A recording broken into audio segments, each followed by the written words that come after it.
नमस्कार, मैं प्रांशी राठौर और आप देख रहे हैं नेक्स्ट 9 न्यूज़। महाराष्ट्र राज्य में इस वक्त काफ़ी गंभीर माहौल देखने को मिल रहा है।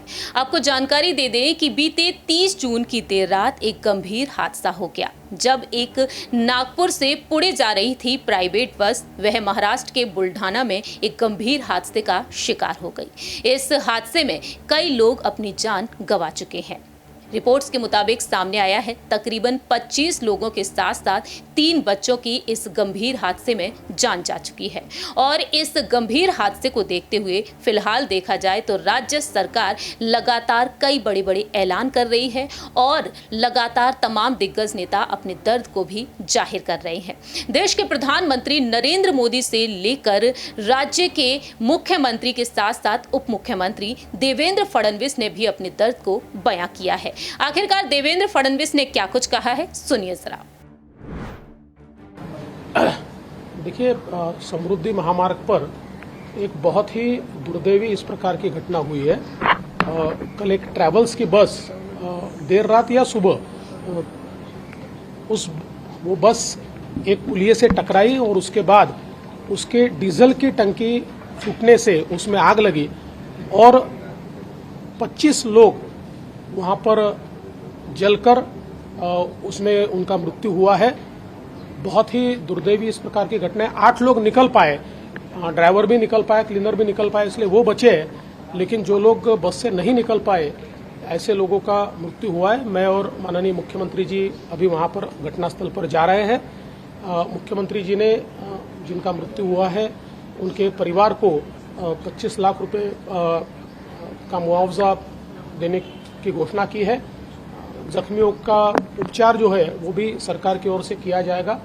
एक बहुत ही भयंकर इस प्रकार की घटना है। इसकी जांच भी हम लोग कर रहे हैं, इसके कारणों की जांच भी कर रहे हैं। जो लोग जिनकी मृत्यु हुई है उनके परिवार के साथ हमारी संवेदनाएं हैं। सर, जिस तरह से 25 लोग जल के ये हुए हैं सर, कहीं ना कहीं उनकी शिनाख्त किस तरह से की जा रही है, क्योंकि आपने बताया कि पूरी तरह से बॉडी बर्न हो गई। देखिए, अभी अगर कोई मार्कर्स के द्वारा उनके घर के लोग उनकी शिनाख्त पर कर पाते हैं तो फिर बॉडी उनको सौंपी जाएगी। लेकिन अगर ये शिनाख्त नहीं होती है तो फिर डीएनए टेस्टिंग जैसी भी चीजें करनी पड़ेगी। सर, हमने देखा कि पहले भी इस तरह के इंसिडेंट हो चुके हैं समृद्धि महामार्ग पे, तो कहीं ना कहीं सरकार को ज्यादा अलर्ट रहने की जरूरत है या फिर कुछ अलग स्मार्ट सिस्टम की आपने बात करी। देखिए, अजीत पवार ने भी एलिगेशंस लगाए हैं कि रोड सेफ्टी का जो है इशू बहुत बढ़ते जा रहा है, कंस्ट्रक्शन जो है वो सेफ नहीं है समृद्धि महामार्ग। देखिए, समृद्धि का कंस्ट्रक्शन तो बिल्कुल सेफ है, उसमें कंस्ट्रक्शन में कोई प्रॉब्लम नहीं है। क्योंकि अभी तक जितनी घटनाएं हुई है, इस किसी भी घटना में रोड के कंस्ट्रक्शन का प्रॉब्लम सामने नहीं आया है। कई ह्यूमन एरर आया है, कई व्हीकल एरर सामने आया है। तो इसलिए रोड कंस्ट्रक्शन पर इस प्रकार से बोलना तो ठीक नहीं है। लेकिन मैं इतना जरूर कहूंगा कि अभी हम लोग वहां पर स्मार्ट सिस्टम लगा रहे हैं, कैमरेज के माध्यम से उसका मॉनिटरिंग भी हम लोग कर रहे हैं और ऐसी भी सिस्टम लगा रहे हैं कि हम लोग जो भी डिजायर्ड जो स्पीड है उससे ज्यादा स्पीड से जो लोग चल रहे हैं उनको अलर्ट दे सके, उनको हम रोक सके, उनको इंटरसेप्ट कर सके।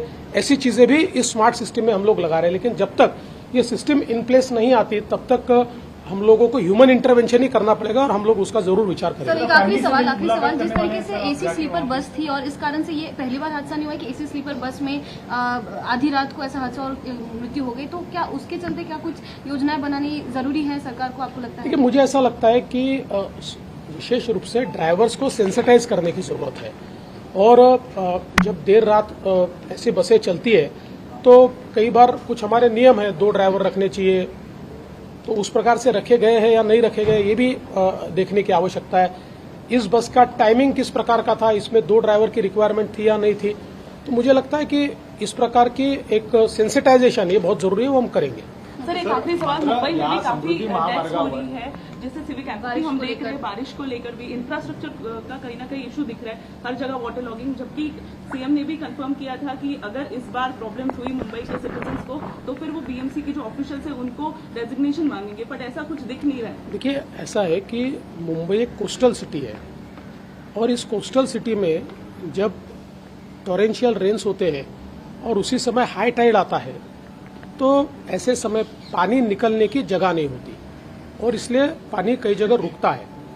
विशेष रूप से यह पानी न रुके इस दृष्टि से पंपिंग स्टेशंस का निर्माण ये चल रहा है। दुर्दैव से जिस गति से उसको करना चाहिए था बीएमसी ने नहीं किया है। जब तक ये पंपिंग स्टेशंस नहीं होते तब तक हम नाला सफाई भी करते हैं, बाकी चीजें भी करते हैं, लेकिन तब तक ये पानी रुकेगा नहीं, क्योंकि ये एक ऐसा फिनोमेना है कि जिसको रोकना है तो आपको जितने प्रेशर से हाई टाइड आता है उससे ज्यादा प्रेशर से पानी फेंकना पड़ेगा या उसको जमा करके फेंकना पड़ेगा।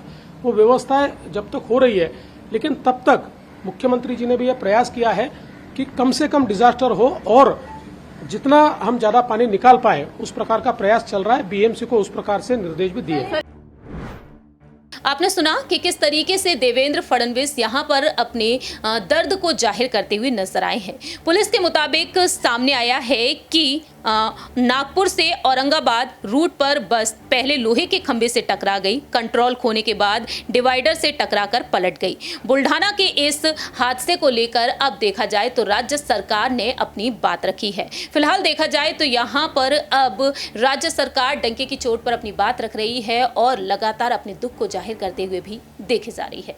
इस खास रिपोर्ट में इतना ही। बाकी की तमाम अपडेट्स के लिए आप देखते रहिए Next 9 न्यूज़।